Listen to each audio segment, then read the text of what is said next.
As fun as it's been covering frivolous, meaningless bullshit.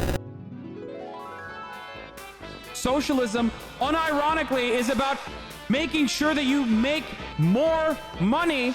Socialism is actually exclusively about making sure that Hassan makes more money. It's not about all of us, it's Hassan.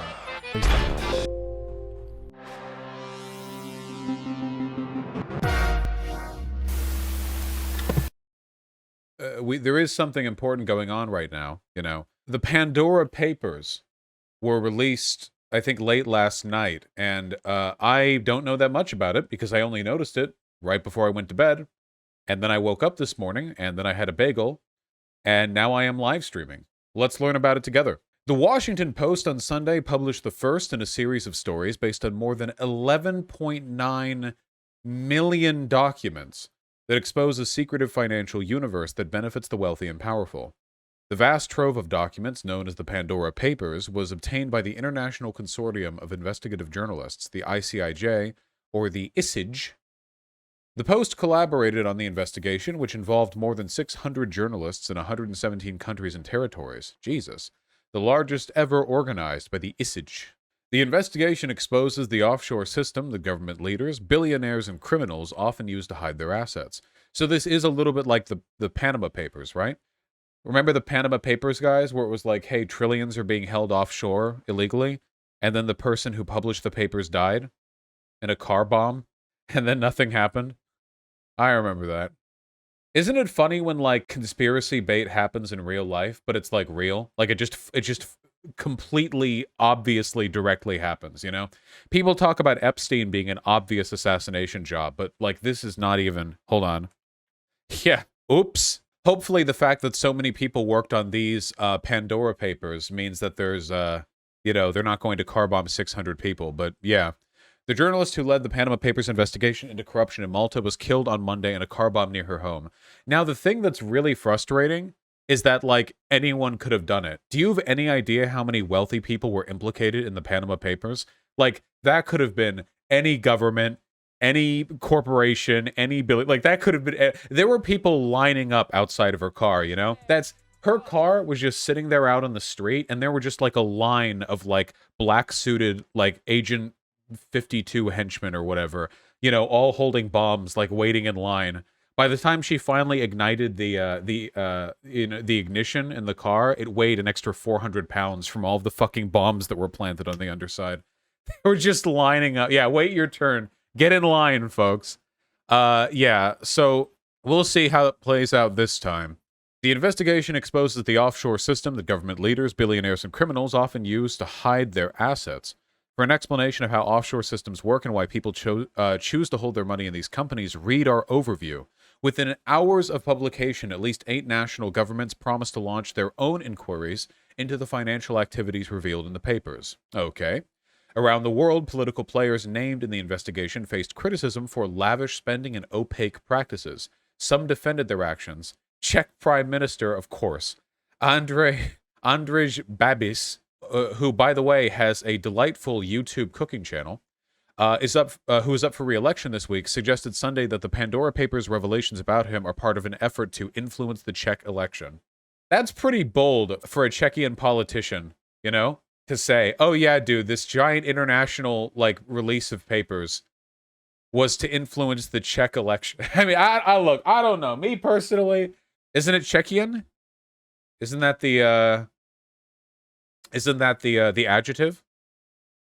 It's just Czech? Okay, sorry. Gotcha. My bad. My criticism stands. Anyway, an explanation on offshore accounts, something over which I am not an expert. Not even close, actually. The Panama Papers, that happened before I was streaming, didn't it? Yeah, that was a while ago. The Pandora Papers are an investigation. Here, let's learn about some stuff. What is the offshore system? The offshore financial system offers privacy, which can provide an opportunity to hide assets from authorities, creditors, and other claimants, as well as from public scrutiny. While most people are bound by the laws where they live, the offshore system allows wealthy people to follow another country's financial regulations even if they don't live there. They can shelter their wealth, yachts, airplanes, artwork, mansion, cash, and other company shares, by paying financial service providers to set up companies on other offshore arrangements to hold these items. These entities take a variety of forms. Yeah, okay, simple enough. So basically, offshore accounts are a way of hiding assets from your government so you don't pay taxes. Simple as that. The 14 financial service providers in the Pandora Papers operate in countries such as Belize. Oh, I know where all of these are now.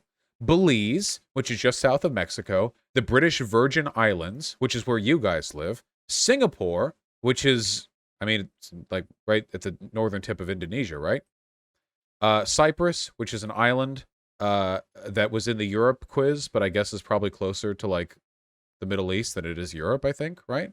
And Switzerland, as well as South Dakota, Delaware, and other American states. There you go.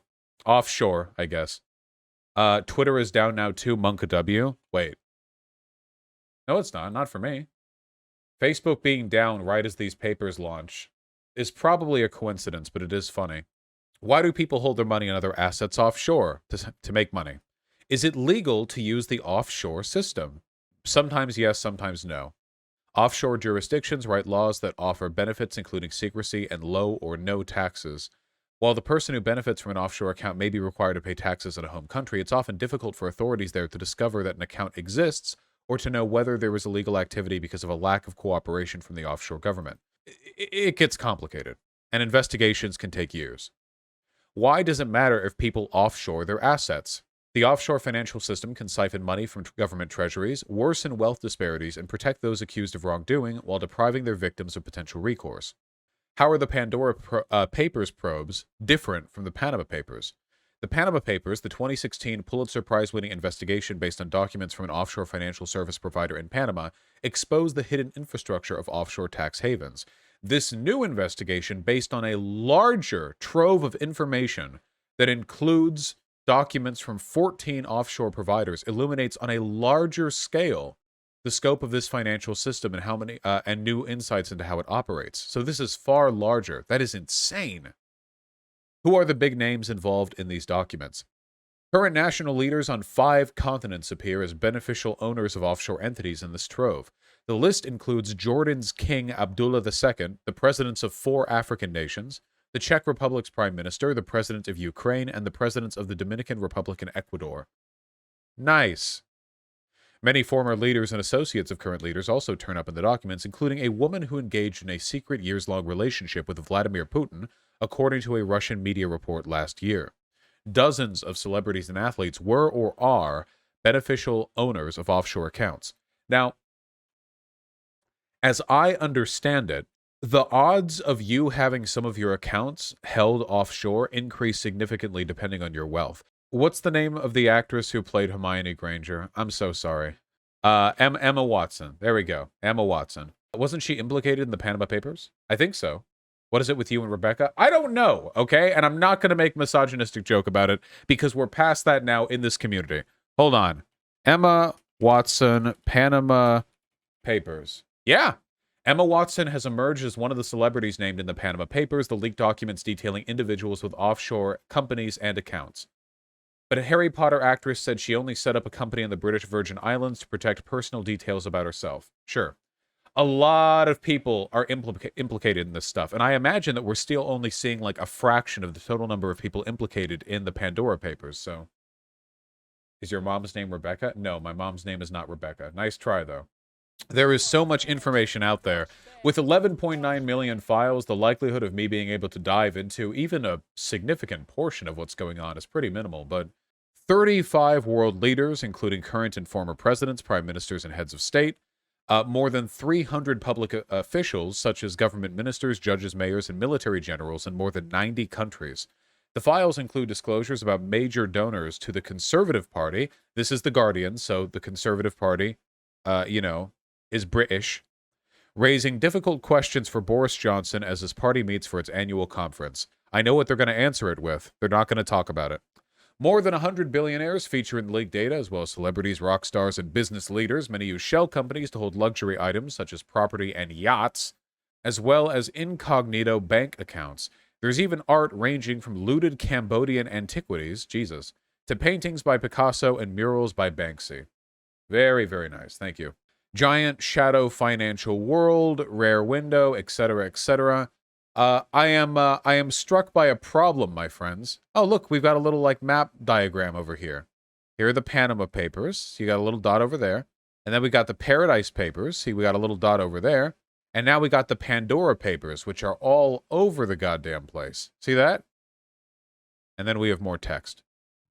Tragically, eventually, all cute infographic images they have to be replaced with text eventually.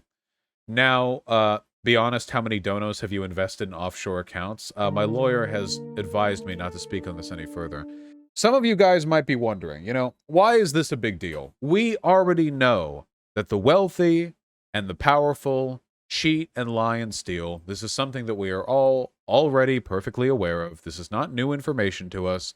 Why should we be concerned with this? I think a lot of people, especially a lot of people on the left, underestimate the massive, massive gulf between being aware of a problem and being able to directly implicate people in that problem, specifically.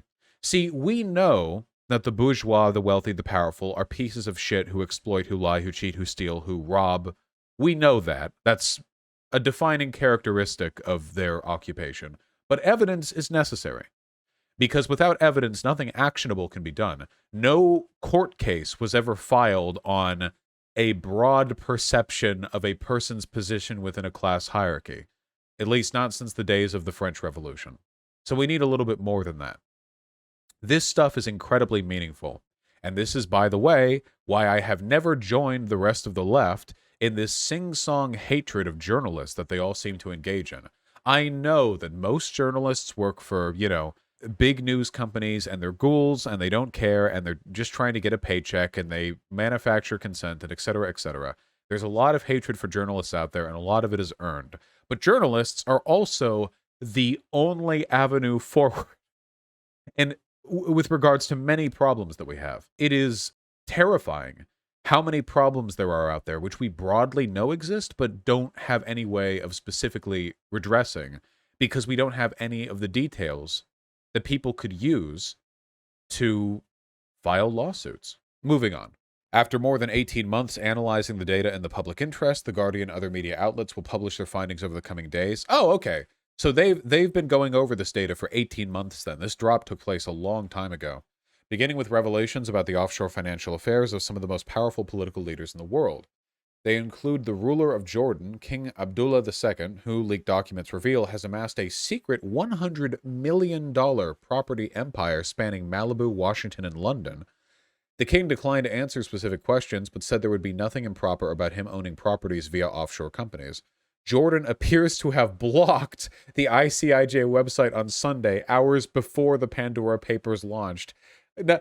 Nothing to see here, guys. Nothing illegal about this. By the way, I will I'll block your website in my whole country, so you can't see. The files also show Azerbaijan's ruling Aliyev family has traded close to £400 million of UK property in recent years. Jesus. One of their properties was sold to the Queen's Crown Estate, which is now looking into how it came to pay £67 million to a company that operated as a front for the family that runs a country routinely accused of corruption. The Aliyevs refused to comment. The Pandora Papers also threatened to cause political upsets for two EU leaders. The Prime Minister of the Czech Republic, who we heard about earlier, is facing questions over why he used an offshore investment company to acquire a $22 million chateau in the south of France. He, too, declined to comment, no doubt. This dude is far right? I have no idea what chateau? Gotcha. I have no idea what politics are in the Czech Republic, but this guy screams like, he's Big Tent? He's Big Tent? Okay. Something about the vibes. He wants gay people to die? Well, that sounds a little conservative. And in Cyprus, itself a controversial offshore center, the president, Nikos Anastasiades, may be asked to explain why a law firm he founded was accused of hiding the assets of a controversial Russian billionaire behind fake company owners. The firm denies any wrongdoing, while the Cypriot president said he ceased having an active role in its affairs after becoming leader of the opposition in 1997. Take a deep breath, dude. I'm trying so hard over here. I'm trying so hard, guys. Come on. Not everyone named in the Pandora Papers is accused of wrongdoing. The leaked files reveal that Tony and Sherry Blair saved about a third of £1 million in property taxes when they purchased a London building partially owned by the family of a prominent Bahraini minister. And a whole lot else there. I will admit, I am not so much interested in the specifics of who hid how much money where. I'm more interested in what happens now that this information is made public. I would like to have a kind of ongoing coverage of this issue, if possible, to see if there are any overreactions from people who are implicated, any policies or investigations which are brought about. Now, it is true that in all likelihood nothing will happen. This is a pretty big leak. I bet you that, if nothing else, there's going to be some interesting news coming out of this in the coming weeks. Now, I see that some investigations have already been launched, but are they flimsy paper investigations, or are they real and meaningful that are actually going to uncover wrongdoing? I do not know. We'll see if anything happens. In all likelihood, most of this will probably be swept under the rug, because, well, on a fundamental level, this is a product of class interest, of class divide, of bourgeois and proletariat, or at the very least of the wealthy and poor. Why on earth would wealthy people who lead wealthy nations, funded and campaigned for by wealthy business owners, ever risk their positions looking into the shadow financial system that allows trillions to escape the tax man unconsidered? It seems highly unlikely. What is the incentive for this exactly? Dubious, you know?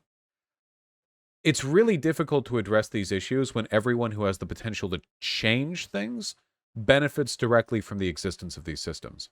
This is one of the reasons why a proletarian state, or if you want to use old, outdated, and very optically bad terms, dictatorship of the proletariat, is so necessary. Because only a state or a society which is owned and run by workers, only such a state would work to the interests of the working class. Only would such an institution be interested in meaningfully tackling problems like these. We'll see if this gets swept under the rug. But unfortunately, stuff like this strikes a really bad balance. It's hugely important to the wealthy that these offshore accounts do not get destroyed, which means that the wealthy and the politicians who serve them are disinclined to address it. But it's also abstract enough that the average person doesn't really get outraged about it. You know? What do people get outraged about? People get outraged about protests and riots, buildings burning down, local politicians doing bad stuff. It has to be immediately relatable, personable, people you see on TV. The idea of trillions being hoarded in offshore accounts, and all these countries that are being named, Cyprus, the Czech Republic, Ukraine, your average American will probably not be that emotionally invested in the outcome of these issues.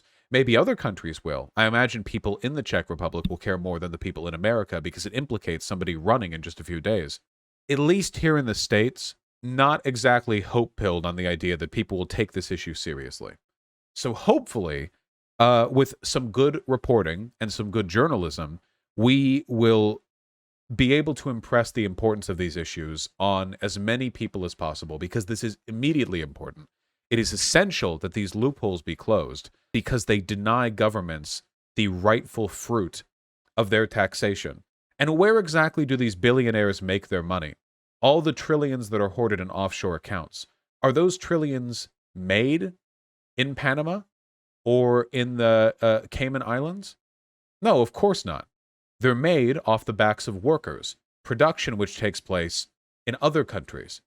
Stuff built in America, stuff bought by Americans, that money, rather than being taxed duly by the government so it can be redistributed for the common good, is sent off, hoarded in some pathetic money-hoarding dragon game that they play. Past a certain point, the wealthy acquire wealth just for fun. I mean, it becomes a game, right?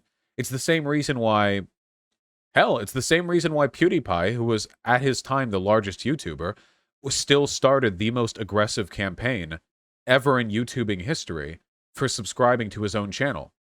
When you think about that, right? I mean, it seems so innocuous there. Sub to PewDiePie, he already had tens of millions of subscribers. But he was the one pushing most aggressively for more. It works the same with wealth. Even if you have more wealth than you will ever spend in your entire life, there is just some essential, fundamental, ambitious drive in humans to play with the numbers you have and to drive them up as far as you can. And that drive is usually counterbalanced in healthy human beings, like most of us, I imagine, with things that we care about more than having infinite money. Maybe there are wealthy people who could be infinitely ambitious, but they like family, they like being happy, they like other things, whatever. But to some people, the game consumes their lives, and there is nothing but the money they make. And be like a snowball rolling down a hill, the wealthier you are, the easier it is to make money. Bill Gates is no longer... I mean, didn't Bill Gates retire?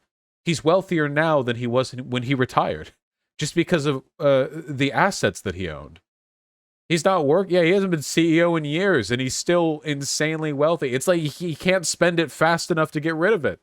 It just keeps returning to his bank account magically. Yeah, the shares go up in value. The wealthier you are, the easier it is to make wealth. We need to make the bastards pay.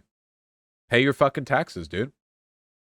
Get those trillions out of the offshore islands and bring them into the States so that the IRS can fuck your bank account. I want IRS agents in the bank account of all of these billionaires, politicians, leaders, demagogues, oligarchs, fucking their money, okay? I want them to fuck it, and then I want them to take it home, okay? I want to make a cuck NTR dojin out of these motherfuckers' bank accounts. And I want that shit spent on welfare. And then I want them to fuck the military. I don't know. There's some fun misappropriation going on over there. The Pentagon loses like trillions of dollars, dude. Fuck them, too. Give the IRS 10 times as much money, and then use that money to take more money from other people, and then give it to all of you. Not to me! I should be paying more in taxes. To you. Unless you're Sake Tanuki, in which case you could probably also stand to pay more in taxes. I'm just guessing. Throw that shit around. And then raise the goddamn tax rate on capital gains. What is the capital gains tax right now? I forget. What is the goddamn capital? What is it, 20%? Yeah, 20% if you're taxable. It's 20% if your taxable income, single, is over $500,000. So 20% is the upper bound. It's 15% if you make less than that, and 0% if you make the median income in America or less.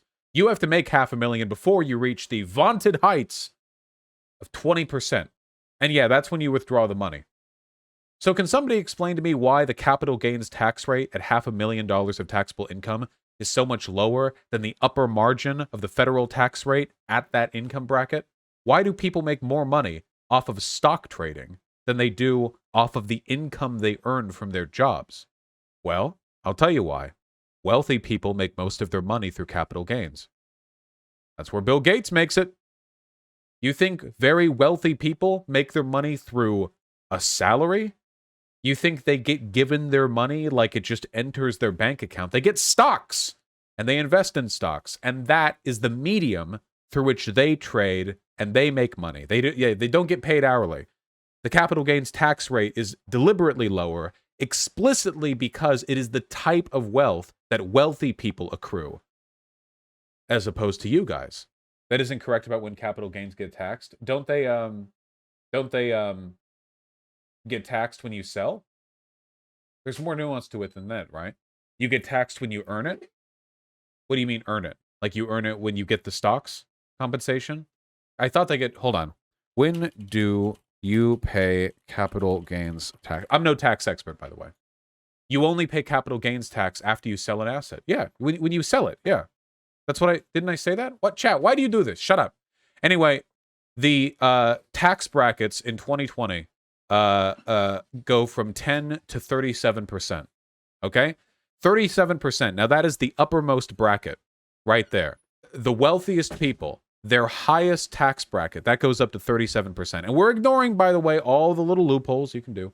At the very minimum, capital gains should be that. Make it 100%. I don't care. Whatever. Take them down a few notches. I'm going to have an aneurysm. Oh, God. Chat.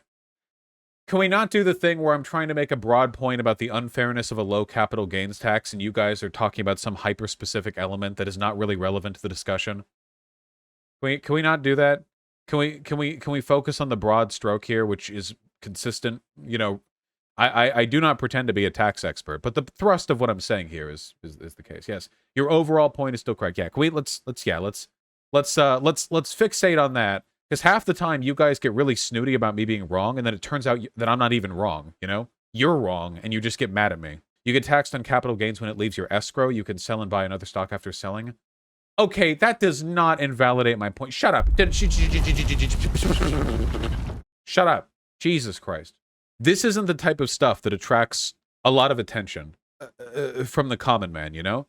It is big and sweeping and complicated, and most people make their money, they're salaried or they make it hourly. The capital gains tax, the upper brackets, Cayman Islands, offshore, this stuff is so abstract to them. But it is essential that they know these problems exist, because only through collective acknowledgement of that can we start voting out the bastards who refuse to do anything about it.